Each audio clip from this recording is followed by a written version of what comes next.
तो यहाँ इस तरह से हमने जो है ये फार्मूला मैंने नीचे लिख दिया है, उसकी वैल्यूज़ भी लिख दी हैं। तो हम बता सकते हैं कि हमारे पास प्रोबेबिलिटीज़ क्या निकलेंगी। ठीक है, 2/9 इंटू 9/14, ठीक है, तो वो 2/14 हो जाएगा इंटू 5/14। तो you can find out the values from here.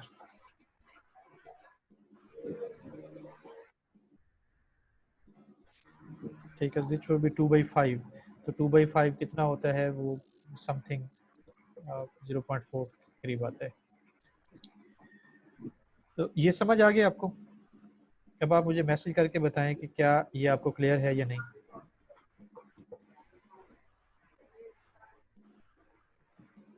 Good. अच्छा, अब इसको हम थोड़ा सा ना लाते हैं अपने जनरल प्रॉब्लम्स की तरफ। लेट्स से दैट हम ये देखना चाहते हैं कि हमारे पास ईमेल्स आ रहे हैं, तो हम ईमेल, कौन सा ईमेल स्पैम है, कौन सा ईमेल स्पैम नहीं है, उसकी हम फिल्टरिंग करना चाहते हैं। तो हम प्रीवियस ईमेल्स की बेस पे क्या डिसाइड कर सकते हैं? जी, अब आप मुझे सोच के बताएं कि क्या हम ईमेल फिल्टरिंग का जो है प्रोग्राम लिख सकते हैं कि जो उसको प्राइमरी और स्पैम में कन्वर्ट कर दे।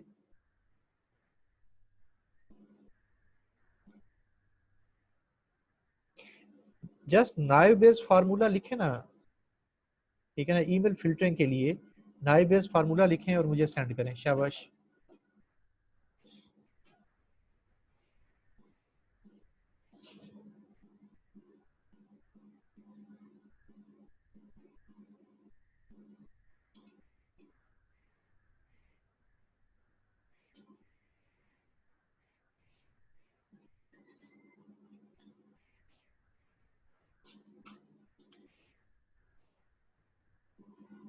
Write a naive based formula for email filtering.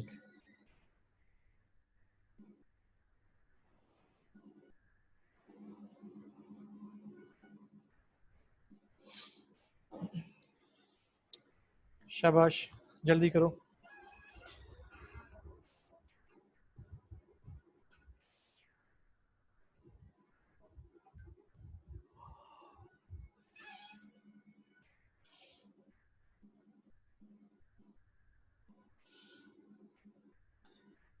जी, ये मुझे एक मैसेज मिला है, किसका है जी? नाम तो नहीं आ रहा, नंबर ये। यस, स्पाम नहीं, नो। स्पाम का यस और नो होना, ये दो क्लासेस है हमारे पास कि जो ईमेल आ गया है वो स्पाम है या नहीं है। ठीक है ना, ईमेल को लेके हम डिसाइड करेंगे।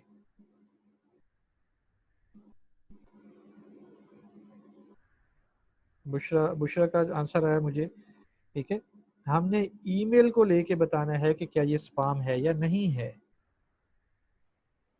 तो आप एक चीज, स्पाम होना या ना होना, आप उसको बी समझ लें या ए समझ लें, और ईमेल को एक दूसरा चीज समझ लें।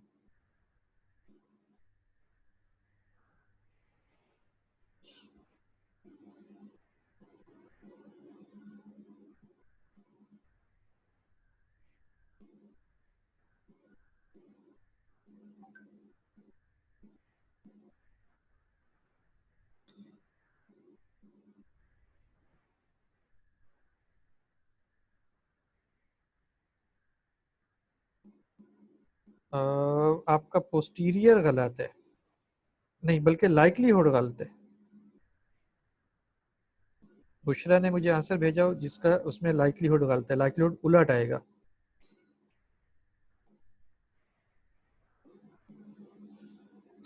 क्वेश्चन ये है कि आपके पास ईमेल आ गया, आपने ईमेल के बारे में बताना है कि वो स्पाम है या नहीं यूजिंग नाइव बेस्ड फिल्टर। तो आप उसका फार्मूला लिख के मुझे बताएं कि कैसे होगा।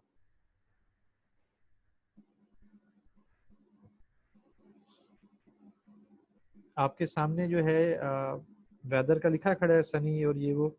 तो आप मुझे ईमेल के बारे में बताएं। बुशरा, आप भी अपना फार्मूला सही करके फिर भेजो मुझे।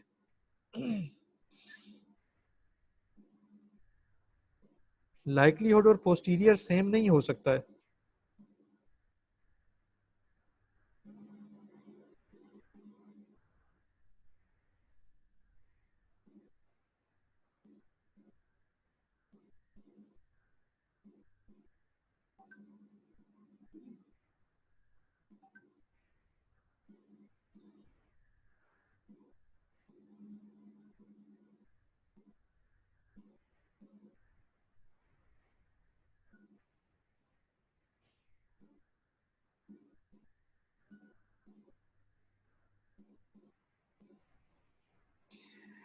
ये मेरे पास आया है मैसेज जिसका नंबर है 242 एंड पे। तो ये आपने गलती की है, ठीक है। गलती कहाँ की है आपने? एविडेंस में और प्रायर में, ठीक। तो गौर से देखें, यहाँ आपके सामने स्क्रीन के ऊपर लिखा हुआ है फार्मूला, इसको सामने रखते हुए फिर बनाएं। फ़ोन नंबर एंडिंग इन 2426, ठीक है। Email given sperm, sperm given email, हाँ ये ठीक है, दैट्स गुड। ये किसका है जी? 426 जिसका रोल नंबर है, आप फ़ोन नंबर है आखिर में, तो उसका ये ठीक है। हमना का, हमना इज़ गुड, शाबाश। और ये एक और मेरे पास आया है जी, जो फार्मूला बना के बताओ ना मुझे। ये तो आपने कैलकुलेशन करके दे दी है मुझे, ठीक है। आपको जो अभी मैंने क्वेश्चन दिया है ये किसका है? आखिर में है 703 जिसका है नंबर, तो उसने मुझे भेजा है और उस पर फार्मूला चाहिए मुझे बेसिकली। अभी तक हमना की तरफ से मुझे सही जवाब आया है। क्वेश्चन ये है, मोहम्मद सादिक सिंह के रिपीट द क्वेश्चन। क्वेश्चन बेटा ये है कि हमने यहाँ पे वेदर और गेम प्लेइंग दो चीज़ों का रिलेशनशिप ढूंढा है, उस पर हमने क्लासिफाई किया है, ठीक। हम इसको ईमेल और उसकी स्पाम होने या ना होने पे क्लासिफिकेशन लगाना चाहते हैं, तो वो कैसे लगाएं? फार्मूला चेंज करना है आपने।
Yes, 4242, that's fine,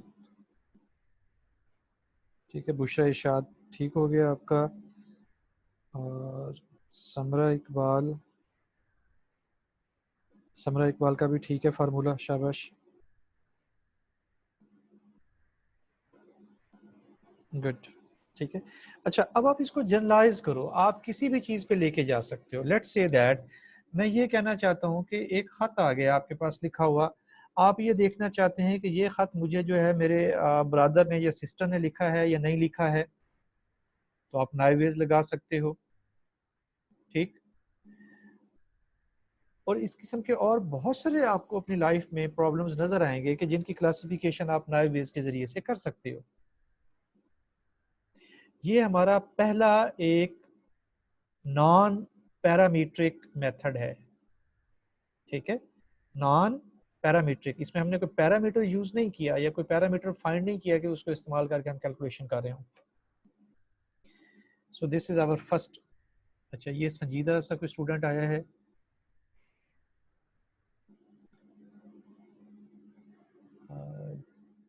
ji, okay. तो ये बात आप लोगों को समझ आ गई कि हम नाइव बेस यूज करते हुए कोई भी क्लासिफिकेशन परफॉर्म कर सकते हैं टू क्लासेस में अगर हमारे पास डेटा एग्जिस्ट करता हो। Is this clear? गुड। तो अब देखिए ये कोई इतना मुश्किल काम नहीं है, आप छोटा सा प्रोग्राम लिखना है और आपका क्लासीफायर बन जाएगा।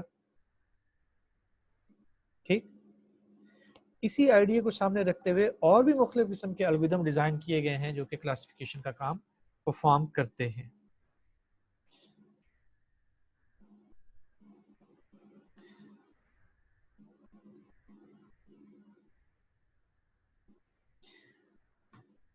ओके, तो एक अच्छा आपके पास प्रैक्टिस ये होगी कि आप जरा बैठ कर खुद पाँच पाँच छः छः हर बंदा खुद प्रॉब्लम सोचिए कि मैं क्या इस क्लासिफिकेशन के प्रॉब्लम को नाइव बेस से सॉल्व कर सकता हूँ या नहीं। ठीक,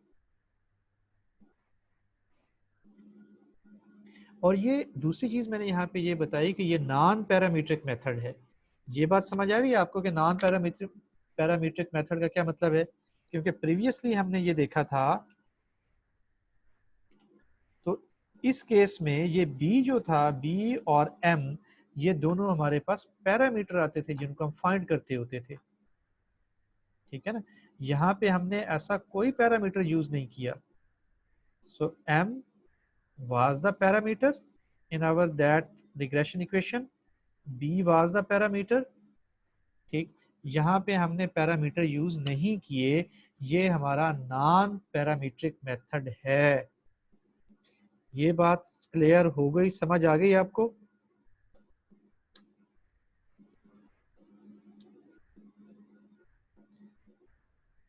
जी, लास्ट में वो एक संजीदा स्टूडेंट ने भी ज्वाइन किया था, तो उस संजीदा स्टूडेंट बता दे कि उसको समझ आ गई ये बात कि पैरामीट्रिक और नॉन पैरामीट्रिक मेथड में क्या डिफरेंस है।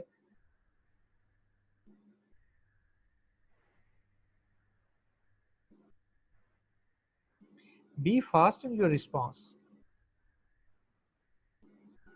If you are on mobile phone, yes, you can turn on your mic and you can speak it up. जी, बेटा मैं आपको ये बता रहा हूँ कि पैरामीट्रिक मेथड और नॉन पैरामीट्रिक मेथड में क्या डिफरेंस है। ठीक है, और ये भी मैंने आपको नीचे इक्वेशन लिख के पॉइंट आउट करके बता दिया कि पैरामीटर क्या होते हैं। और ये जो हमने प्रॉब्लम नाइव बेस यूज किया है, इसमें हमने पैरामीटर यूज नहीं किए। तो अब आप मुझे बताएं कि क्या आपको डिफरेंस समझ आ गया है कि what is parametric method and what is non parametric method?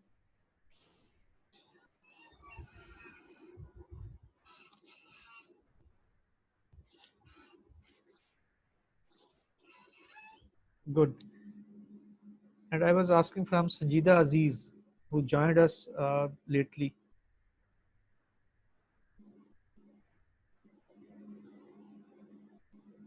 Is Sanjida there? I think she is not Sanjida.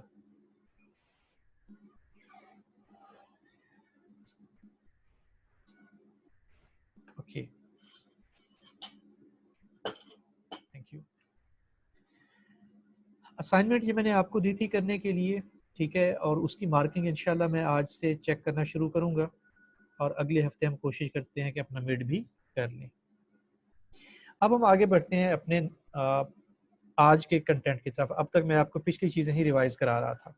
ठीक, SDLC for the machine learning problems, हमारा जो सॉफ्टवेयर डेवलपमेंट लाइफ साइकिल है कन्वेंशनल सॉफ्टवेयर के लिए जो कि machine learning based नहीं है, वो और मशीन लर्निंग ये दोनों डिफरेंट है इनके सॉफ्टवेयर डेवलपमेंट लाइफ साइकिल्स। जब आप मशीन लर्निंग बेस्ड या एआई बेस्ड या ऑटोमेटिक ऑटोनोमस सिस्टम्स डिज़ाइन करने की बात करते हैं, तो वहाँ पे आप इस लाइफ साइकिल को फॉलो करेंगे। अब इस लाइफ साइकिल में पहला फेज क्या है? प्रॉब्लम फार्मूलेशन, कि आपको ये अच्छी तरह से पता होना चाहिए कि प्रॉब्लम क्या है। ये बिल्कुल वैसे ही है जैसे कि वहाँ पे हम रिक्वायरमेंट एनालिसिस की बात करते होते हैं। ठीक है, रिक्वायरमेंट गैदरिंग, प्रॉब्लम स्टेटमेंट, ठीक है, रिक्वायरमेंट एनालिसिस, बेसिकली रिक्वायरमेंट है क्या। दूसरी चीज़ है हमारे पास डेटा एनालिसिस। ठीक, डेटा एनालिसिस में हम ये देखेंगे कि जो डेटा होगा वो कैसा है। Remember, data is very important in your machine learning problem. Data के बगैर आप आगे नहीं चल सकते। हमारे पास ऐसे भी एल्गोरिदम्स हैं जो कि बहुत सारे डेटा को लेके अपने रिजल्ट्स निकालते हैं, और अब ऐसे एल्गोरिदम्स पे भी काम चल रहा है जो कि बहुत थोड़ा डेटा लेकर उससे रिजल्ट्स को निकाल लें, यानी मशीन को हम इंटेलिजेंट से इंटेलिजेंट करते चले जाएं। फिर अगला फेज आता है हमारे पास डेटा प्री प्रोसेसिंग का। ठीक, उसके बाद है हमारे पास डेटा एल्गोरिदम इम्प्लीमेंटेशन। ठीक, उसका कोड लिखें। प्री प्रोसेसिंग में ये होता है कि डेटा हमारे पास सही नहीं है, उसमें कोई चीज़ मिसिंग है, ठीक, कोई चीज़ हम रिकॉर्ड नहीं कर पाए, तो उसको हम प्रॉपर कर लें। जो कोई मिसिंग हो तो वहाँ पे हम डेटा प्लेस कर दें। कहीं पे गलत डेटा है या टेक्सचुअल डेटा है, स्पेलिंग मिस्टेक्स हैं, उसको ठीक कर लें। इस किस्म की चीज़ों को सॉल्व करने को हम क्या कहते हैं? Data pre processing. Next step है हमारे पास इवेल्युएशन ऑफ रिजल्ट्स, कि जो रिजल्ट्स एल्गोरिदम हमने डिज़ाइन कर लिया उससे जो रिजल्ट्स निकले हैं उन रिजल्ट्स को हम इवेल्युएट करें, टेस्ट करें। ठीक है, और लास्टली हमने पढ़ा था कि 3 डेटा सेट हम बनाते हैं: ट्रेनिंग, टेस्ट और वैलिडेशन। ठीक, जब हमने अपने सॉफ्टवेयर को टेस्ट कर लिया, इवेल्युएट कर लिया कि इट्स गुड, तो फिर हम उसको इम्प्रूव करते हैं। ठीक है, अब ये हमारा एक सर्कल चलता रहता है। ठीक है ना, ये आपका जो है दैट वुड बी समथिंग, एक ऐसा फेज के जो यहाँ से यहाँ वापस आप आते रहते हैं।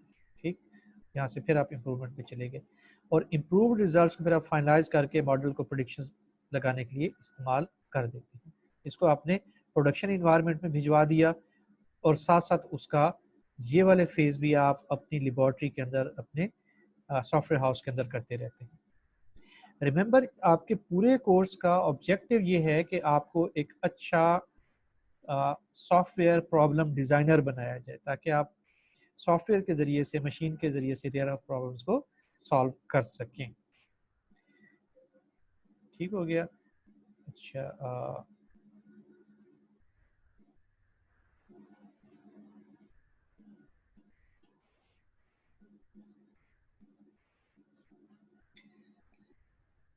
Next, problem definition. ठीक है, that is again an important thing. पहले फेज पे हम आ रहे हैं। पहला फेज क्या है? The first and initial step in predictive modelling is defining and formulising the problem. अगर आप अपने प्रॉब्लम को नहीं समझ सके बेटा, तो फिर आप उसको सॉल्व कैसे करोगे?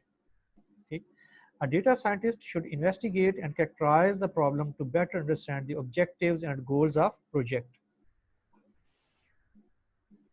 और उसमें दो बड़ी चीज़ें होती हैं, दो बड़े टास्क हैं हमारे, कैटेगरीज कह लें। पहली कैटेगरी है हमारे पास जिसको हम कहते हैं कि क्लासिफिकेशन। ठीक, और दूसरी कैटेगरी है regression.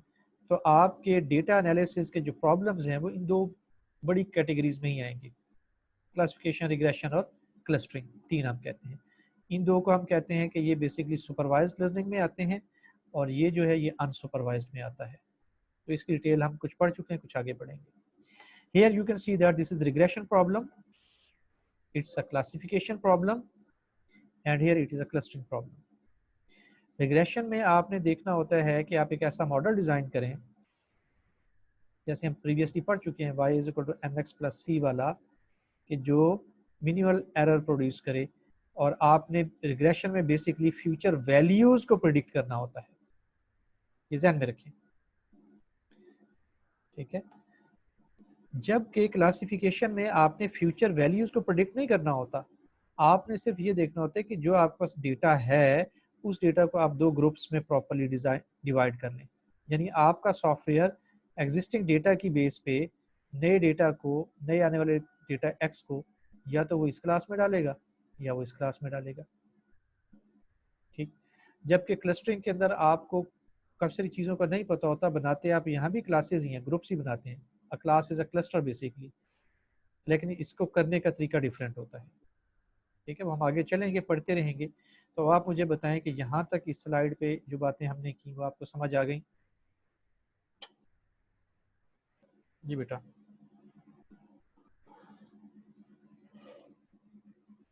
Good. Data analysis. A data scientist should utilize some well understood descriptive statistics and visualized techniques, ठीक, to the data available. अब ये दो बड़ी इंपॉर्टेंट चीज़ हैं कि हमें थोड़ा सा जो हम जितनी स्टैटिस्टिक्स पढ़ चुके हैं दैट्स एनफ. आगे अगर ज़रूरत पड़ेगी तो इससे आधी स्टैटिस्टिक्स ज़रूरत पड़ेगी, उससे ज़्यादा नहीं चाहिए हमें, तो घबराने की ज़रूरत नहीं है. डेटा साइंटिस्ट में साफ ज़रूर उसने डेटा को विजुलाइज करके भी देखना होता है, ग्राफ्स भी बनाने होते हैं, देखना होता है उसमें प्रेडिक्शंस क्या आ रही हैं. रिग्रेशन बेटा, रजिस्ट्रेशन नहीं, रिग्रेशन, ठीक है. Nadir Abbas is asking for the regression. तो रिग्रेशन में बता दूं कि देखो, आपको ये पता है कि पिछले पूरे महीने पेट्रोल की प्राइस कैसे अप और डाउन होती रही है मार्केट में, और आपको ये कहा जाए रिग्रेशन, फिर भी आपने गलत लिखा. मेरे बच्चों की अंग्रेजी माशाल्लाह बहुत ज़बरदस्त है, ठीक है. और जब ये फाइनल थीसिस लिखते हैं तो वो उस वक्त तो फिर उनका थीसिस को पढ़ के बंदा वो कहता है ना अशश कर उठता है. एनीहो, तो रिग्रेशन में हमने ये देखा, फर्ज करो मैं एक बात करता हूँ, स्टॉक मार्केट में आप चले गए हैं, वहाँ पे आपने ऑयल के अंदर बिजनेस करना चाहते हैं, तो आपने पिछले पूरे महीने में देखा ऑयल की प्राइस कैसे अप डाउन होती रही, और उसके बाद आपने अपना वो लगा के एल्गोरिथम ये देखा कि अगले हफ्ते में इसकी प्राइस कैसे फ्लक्चुएट करेगी. This kind of thing is called the regression analysis. It's not a classification. Okay, this descriptive exploratory data analysis would help to better understand the structure of the data. ठीक है. Qualitative data analysis हम क्या करते हैं, data collection है, data reduction है. पहले आप डेटा कलेक्ट करेंगे, फिर उसको रिड्यूस करेंगे, काम का डेटा रखेंगे, और जो नॉइजी डेटा है या कुछ फालतू डेटा है उसको निकाल देंगे. फिर डेटा को डिस्प्ले करके हम विजुलाइज करेंगे, एक कंक्लूजन करेंगे वगैरह वगैरह. रिमेंबर कि अब ये सारे काम आपके जो मुख्तलिफ DBMS डेटाबेस मैनेजमेंट सिस्टम आ रहे हैं उनमें भी आपको ये मिलने शुरू हो गए हुए हैं, जिसको हम डेटा माइनिंग की डोमेन के अंदर स्टडी करते हैं. Data pre processing. A data scientist should utilize in order to better expose the structure of the prediction problem to the modeling algorithm. ठीक. प्री प्रोसेसिंग क्या है? प्री प्रोसेसिंग में हम देखें, डेटा क्लीनिंग है, जिसमें मिसिंग डेटा है तो वो ऐड करें, नॉइजी डेटा है, ठीक, उसको सेट करें. डेटा ट्रांसफॉर्मेशन है, नॉर्मलाइजेशन, कि आपके पास डेटा में फॉर एग्जांपल 5,000 की वैल्यू आ रही है, 10,000 की वैल्यू आ रही है, 20,000 की वैल्यू आ रही है, तो इतनी बड़ी बड़ी वैल्यूज का डील करना दैट इज नॉट गुड. तो हम सारे डेटा को पकड़ के उसको 0 से 1 की रेंज में कन्वर्ट कर देते हैं. This is called data normalization. Attribute selection, कौन से एट्रीब्यूट आपको यूज़ करने हैं और कौन से यूज़ नहीं करने हैं, कौन से फीचर लेने हैं, कौन से नहीं लेने हैं अपने प्रॉब्लम को सॉल्व करने के लिए. इस तरह से डिस्क्रिटाइजेशन, ठीक, बहुत लंबी लंबी अशारिये में वैल्यूज़ हैं तो आप उनको नंबर्स में कन्वर्ट कर लें, या आपके पास जो है रेंजेस बन रही हैं तो उन रेंजेस को आप नंबर्स में कन्वर्ट कर लें, इस किस्म की चीज़ें. कंसेप्ट हायरार्की जनरेशन, ये हम जैसे आएंगे पढ़ेंगे तो उसको देखेंगे. यहाँ पे सिर्फ आईडी की बात होनी चाहिए कि डेटा प्री प्रोसेसिंग क्या है. फिर हमारे पास डेटा रिडक्शन, डेटा क्यूब, ठीक है, एग्रीगेशन, एट्रीब्यूट सबसेट सिलेक्शन के सारे एट्रीब्यूट काम के नहीं हैं, उसमें से अपनी मर्जी के कुछ उठा लें. numericity reduction, dimensionality reduction, these are the concepts associated with your data mining and other kind of machine learning stuff. तो ये ऐसे हम आगे बढ़ेंगे तो इसको पढ़ते जाएंगे. अभी आपको सिर्फ इतना पता होना चाहिए कि data pre processing is a set of techniques. It's not a one technique, it's a set of techniques that you apply on your data. And then a data scientist should choose out a bag, choose out of bag predictive modeling machine learning algorithms. Out of bag का मतलब ये है कि आपके पास काफ़ी सारे algorithms मौजूद हो सकते हैं, तो उनमें से आपने सेलेक्ट करना है कि आप किस algorithm को लगाएंगे. ठीक है, you will choose a built-in algorithm to fit the data available. Available data को उसके ऊपर ट्रेन करने के लिए. जब हम फिट की बात करेंगे तो इसका मतलब होगा कि आप उसको ट्रेन करना चाहते हैं. ट्रेन और फिट दोनों अल्टरनेट वर्ड होंगे. तो ये हम प्रीवियसली देख चुके हैं कि हमारे पास जो डेटा अवेलेबल होगा दैट वुड बी, उसको हम 2 हिस्सों में डिवाइड करेंगे, training set and test set. ठीक है, या 3 हिस्सों में डिवाइड करेंगे, training, validation and test. Any question in this slide?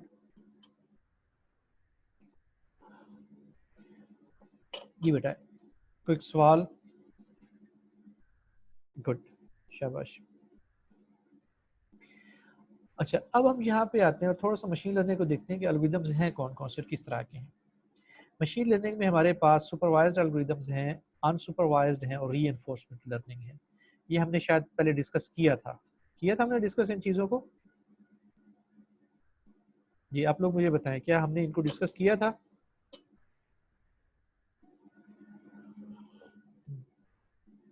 Good.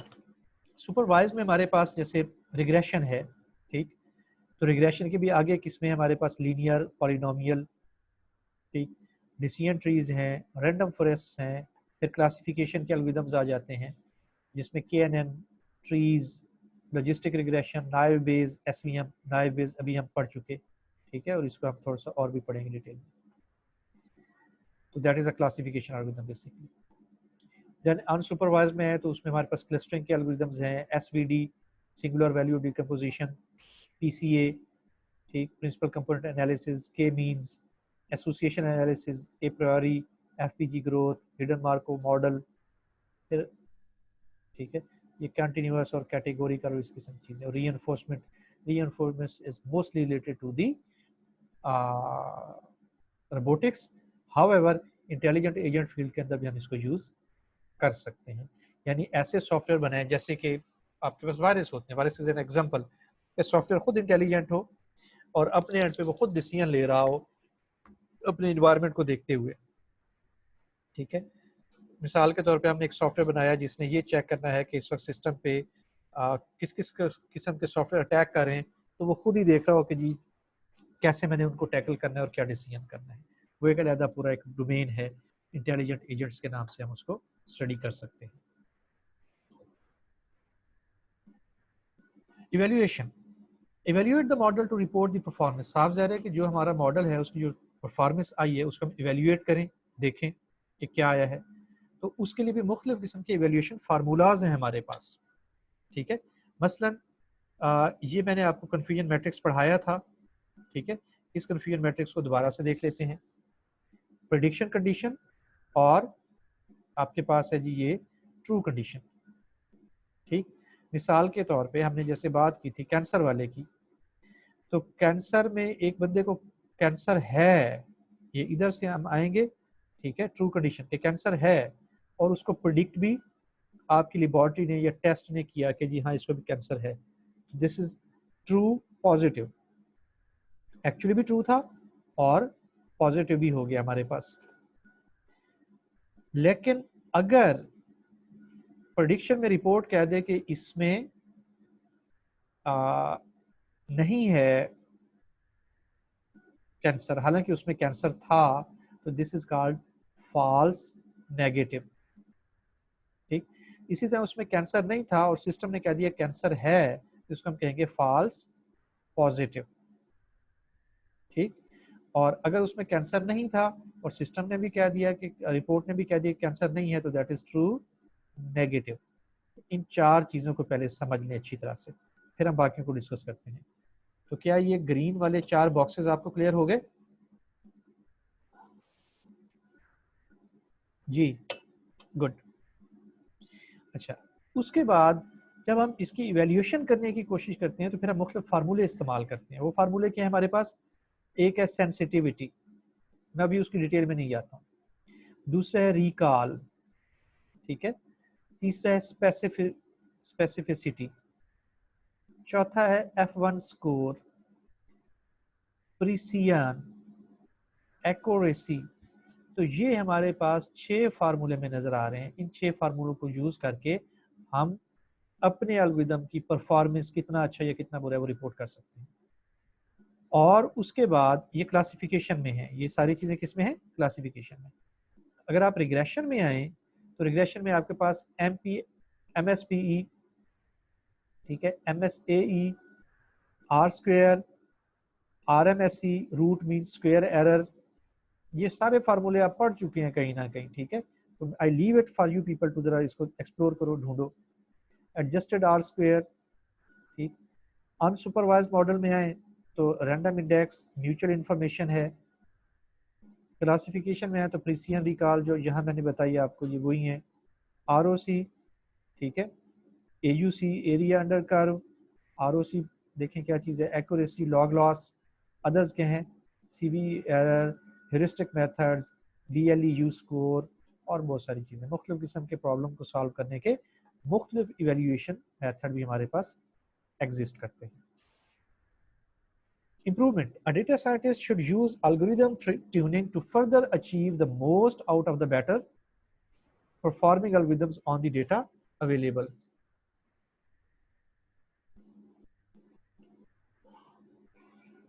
Finalization and prediction. Finally, the tuned model needs to finalize for making predictions on unseen data. यानी हम इसको train करते हैं डेटा के ऊपर और फिर हम उसको अनसीन डेटा के ऊपर जहां हमने डिप्लॉय करना होता है तो वहां उसको डिप्लॉय कर देते हैं। ठीक।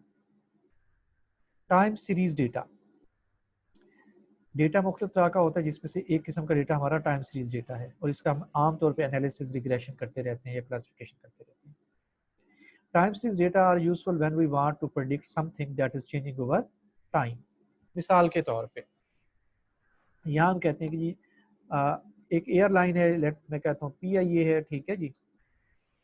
तो PIA का जो है 1949 से के पहले महीने में कितने हज़ार लोगों ने सफ़र किया, वो 112,000। 1949 के दूसरे महीने में कितने हज़ार लोगों ने, 118,000 एंड सो ऑन। इस हमारा सारा डेटा आया। तो ये टाइम सीरीज हम इसको कहेंगे, ठीक है, क्योंकि हम एक्स एक्सेस के ऊपर टाइम रिप्रेजेंट कर रहे होंगे और इधर हम अपने डेटा को शो करा रहे होंगे वाई एक्सेस के ऊपर। तो this is called time series data. कुछ इस तरह से हमारा ग्राफ बन रहा होगा। Other examples include daily IBM stock prices, monthly rainfall, quarterly sales results for Amazon, annual Google profits, etc. ठीक है।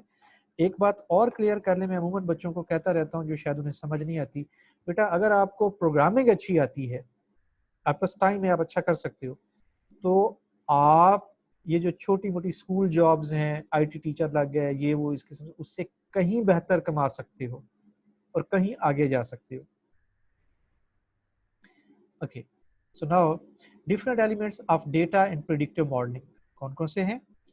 Instance and individual row of data in a tabular method. तो ये हम देख रहा था इंस्टांस को हमें पता है, इसको कैलकुलेट करने के लिए हमने कहा था T यूज कर लेते हैं, T1 T2 T3। तो जितने वो होंगे वो सारे के सारे क्या कहलाते हैं? Instances. A row in your data set. Feature का हमें पता है, roughly you can say that the columns of your data set क्या होता है? that is a collection of all the rows and features। फिर हम उसको 3 हिस्सों में डिवाइड करते हैं, training data, testing data and validation data. So here is the example, ठीक है, ये आपके पास एक इंस्टांस है, ठीक, और ये आपके फीचर्स हैं XYZ, ठीक, और ये सारे का सारा आपका डेटा सेट है जिसको आपने 2 हिस्सों में डिवाइड किया हुआ, ट्रेन सेट और टेस्ट सेट में। आयरिस फ्लावर डेटा सेट, अब हम एक पर्टिकुलर डेटा सेट की बात करेंगे जिसके साथ हम वर्कआउट करेंगे। Number of attribute 4 numeric predictive attributes and the class. यहाँ देखें 4 एट्रीब्यूट्स हैं, F1 F2 F3 F4 और चौथा एट्रीब्यूट उसकी क्लास। इंस्टांसेस कितने? 1 2 3 4 5 6 7 8 9 इंस्टांसेस हैं, ठीक है, 4 एट्रीब्यूट्स हैं और 5वां एट्रीब्यूट नहीं है बल्कि 5वीं क्या है? क्लास है। तो इस चूंकि हमने क्लास डिटरमिन करनी होगी तो इसको हम फीचर नहीं कहेंगे, फीचर हमारे ये वाले होंगे। यहाँ तक बात समझ आ रही है? Message me and let me know. Good.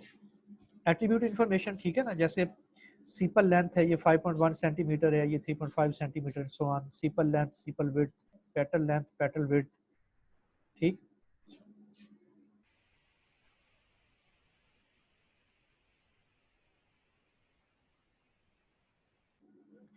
Okay, and fifth is a class. तो हमारे पास 3 क्लासेस हैं, ठीक है। इस डेटा सेट को लेके हमने बाइनरी क्लासिफिकेशन नहीं करनी बल्कि मल्टी क्लासिफिकेशन की तरफ जाएंगे। मिसिंग एट्रीब्यूट वैल्यूज इसमें कोई नहीं है, अगर हम प्री प्रोसेसिंग करना चाहें तो इस पर कर सकते हैं, बट एट प्रेजेंट चूंकि डेटा हमारा वेल शेप में है तो हम इस पर कोई प्री प्रोसेसिंग नहीं कर रहे। क्लास डिस्ट्रीब्यूशन क्या हमारे पास 33%, 33.3% फॉर ईच ऑफ 3 क्लासेस। ये लिंक दिया हुआ है, ठीक है। आई वुड सजेस्ट कि जरा इस लिंक पे जाओ ना, इसको डाउनलोड करो आयरिस डेटा सेट को, शाबाश। और मुझे फिर मैसेज करके बताओ कि किस किस ने डाउनलोड कर ली है।